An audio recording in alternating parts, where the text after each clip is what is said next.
girlfriend bwayingiramu yali amaanyi mutubuza mutayingiramu kayumba kayo gali manyi merere kakati awo wenva nentandika okusoma ku Stella Malisi nenga nsabirira mukama nyambe nange ewaka waveyo omwana amaze senior eyokuna kati nsabye nga mukama naye nange ewaka tuyinza okufuna ku senior eyokuna wano senior 4 na ina sister wange yali asomye nakola yali asomye n'agenda akasirikirako mu senior 3 wadde oluvannyuma addamu n'asoma n'amalayo naye nga ndaba neŋŋamba sister wange alemedde mu senior 3 wano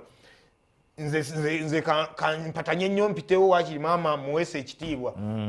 mukama n'ayamba senior 4 nengisoma saakola bulungi nnyo naye era nayita kubanga nali nfuluma ne recommendation yange nga njijjayo eri mistress yaliwo ebiseera ebyo nampita nangamba leeta ndabe gabeni leeta ndabe mu Kariyoki babeerangayo nga bandaba nga njiriba nze nga nsumagira naye nga nsumagirira mu kirasi bannange bidongo ayise ekigambo ekyo siri kyerabira mukazi ngakyo bannange bidongo ayise kyali kyamaanyi so kati nga ngamba nti nkomye wano nemba ndi awo kuweroka kugundi ku kazigo kange ntudde ngene kulengera abaana be nasomanga nabo nga bayitawo nembabuza abange mwe story kye yagamba anti fe twayingidde senior 5 ne bagamba omuntu okusoma senior 5 akola atya tanti ojjane bakuwa combination bamala okuwa combination ng'otambugira ene ngamba naye buno busente bw'ennoganoga mu Kariyoki lwaki si busoma kyabugagga kikyengenda okufuna ekisinga wano certificate ya senior 4 tejja kumala nga ngenda ku Stella Malisi nga bampa combination head art nga nyingira nga nsabula mbaga senior 6 nga nayo njimala mala senior 6 Kariyoki kiro mu ndongo kumacha mu kirasi olimu iribi mutufu kati awo ebyo bibaawo radio nziwulira waliwo musajja amutanga Dickson Sengonzi nga aweereza ku program bagiyita mukeeze ku ikweta musajja nga Dickson agenda nantumirako yansanga lumune mu erinnya lyange nabanga ndi awo nga ntumidde abaana gabanga bakutumidde ku radio awo ngamba naye nange lusobola okukyanga nange nze ntumira omuntu ku radio kati bamala senior 6 nfuna akalimo ku highway take awaawo nakolerangawo Kariyoki kati bambuuza gwe ki ekiddako ne mbagamba simanyi nebanga jangu ogire ng'okola wano kati nengenda ku highway take awe nga nange kyengenda okukolayo sikimanyi naye nga ogenze naye nga ngenze nenyingira highway kati ntuukawo nga baŋŋamba kakati ogenda kubeera ngaawo nga gwe coordinator w'abali mu kiyungu n'abaweereza eno nti singa oli abayagala chips agamba gwe n'ogenda mu kiyungu n'obagamba ne babikuwa n'obimukwasa ye n'ateekayo eri nensooka mbeera kayungirizaawo kati engeri gye ndimu katemba kubanga nze nakulanga njagala nnyo drama era nga nzanya emizannyo ne certificate ze okuwangula okubeera best drama tosobola kutabiira ate jjukira oli wa padi nyingi awo nga maanyi mangi kati nga mbeera mbakuba ebiboozibozi awo nga ne besikoze banyolwa walingawo muzeeyi waswa balinga bamutya nnyawo kati ng'agenda najja atandikira ngeri okuyomba naye bannange kale ebinakadinaka byonna mugire wano bunagenda ntamuwe ziri kale noga abantu abakulu bonna batasobola kugira kati nga abaana babunemu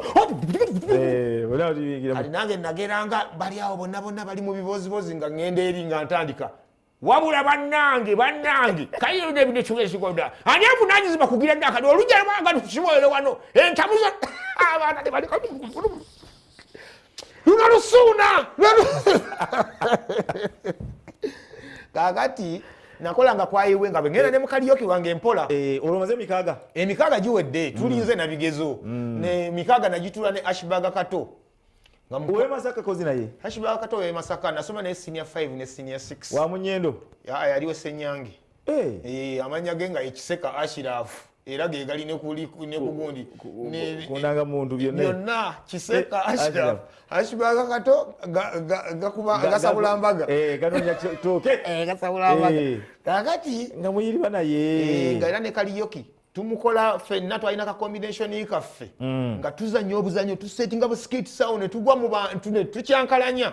Olombaziira afubutukawa bazira mulaba luvannyuma nnyo mu haso zino ezasooka nali yali kyali wange ajambya ledi yeyo ndowooza mbazira musinkana mu Kariyoki yamala senior 6 nange ne mmala mukaaga ennaku ne tusinkanya ate mu Kariyoki kati bo bakoleranga ku Sesekona nga ffe tukolera ku Tropicana waggulu kati ngera amabala gezalawa amabaseseko nate munache mutugamba nawo nga tugigira kati nga tuli awo tulina olwezalawo nga bwe musanga mulamusa storage neera nga muliamu uli ogunugunugu simu matira neeta matira ate naye wazalawo si yalirina kati omuntu antwala ku radio yansanga mu Kariyoki nali ku Tropicana tukutte microphone n'ekikyali kyange bakiyita kimivule kiganda kyange kimivule comedian kirungi nnyo era nali mmanyi ebintu bya Mukama bizibu nali mmanyi nti mivule ajja kuba akaji ajja kutta omuntu naye munange Mukama n'akibala bw'atyo naye tuba tumaze okuba ebiboozi byaffe stand up comedy awo abantu basese tumaze bulungi nnyo twalina engoye zaffe nga tuziteeka mu kikapu nga bwe tumala okukola nga tukwata ekikapu kyaffe nga tugenda olinya boda ng'ogenda bankutte ekikapu kyange nfuluma Dickson n'angamba jangu Suuna jangu nenzija oli otya nimbo giri osobola okukola ku radio Dickson ye ali mu radio nimugamba nti ekyaŋŋambisa nali neenyooma nga ŋŋamba ng'olaba si kikyo okigenda mu ne si kyange ndaba abamanyi abaliyo basajja amanya nze omusajja wa Kariyoki nga ninze abaliyo bamala okendeera amaanyi mbu nange nnumbe ate n'ekiranga ndaba ndi kato kubanga nze namala senior 6 nga ndi lutooto nnyo kati neŋŋamba eddoboozi yange erabika likyali to sinnakula neŋŋamba naŋŋamba nti nno osobola okukola ku radio nga sisobola nga mpulira nga ntya nga ndaba sinnatuusa naŋŋamba nti janguyo ku lwokubiri nyongera okukulaga nti osobola nja kunnyonnyola nengenda ku radio ku lwokubiri kuyikweta maama nagenda okutuukayo nga Dickson yagenze dda mu ofiisi ya manager nansabira n'omulimu Dickson okwalinga okunnyonnyola yaŋŋamba yingira awo mu ofiisi eyo nenyingiramu nensangamu omusajja atebenkedde obulungi nga ye manager bamuyita Mr. Kisa nentuuka nanga oli otya netuli Dickson byaŋŋambye bituufu nti oli creative sebo program ki gy'owulya gy'osobola okukolanga nga weeyagala nga sibine byokwanukula sibitegeera nga nkankania mu ntebe kankana nemuga programu y'ennyimba ezo ennyimba kale ojja kudda ku lwokutaano okolemu ne DJ Ensamba mpulire bw'otambula nze bantestingira ku mpewo kati ebyo nanga tebirina baawe mabega ebiseera bye natundirangamu obuteepu abaana b'ebidongo bantwalanga kubanga bajjanga mbaguze teepu kati nenfuna omukwano nabo kati nga bantwala mu bidisco byabwe eyo gye baba balazeeyo nasabula endongo y'omu byalo eyo eya teepu maama nyabo maama nentuka okuguka nga nze nsabula session y'omukolo eno era nga bagamba nti nno bannaye Kayondo yaleka akaana naye kakuba session y'omukakuba omukolo taata wange yali mudongo taata wange yali mudongo yalina disco kati nga bamutya nnyo kati bwe yafa ne bagamba omusajja yagenda naye yaleka akaana kakuba omukolo kati bampangisanga ebyuma ebyenjawulo disco ez'enjawulo nga nze ngenda ne teepu zange mu kaveera nentuukawo nensabula omukolo ne bampasinzanga 1,000 oba 1,500 1,200 eyabanga akuwadde ennyo naye nga gwe ekikulu ekubye zabanga na nnyingi nalinga nzaagala 2,000 zabanga zankoleranga nnyo kati nga nsabula endongo yange walingawo disco bagita State Sound omusajja waayo ekyaliyo mwami Fred nga Fred anjerega anti ebidongo bye yali alina bulaaka buno nga butandise okujja olwo nga ye yabwokya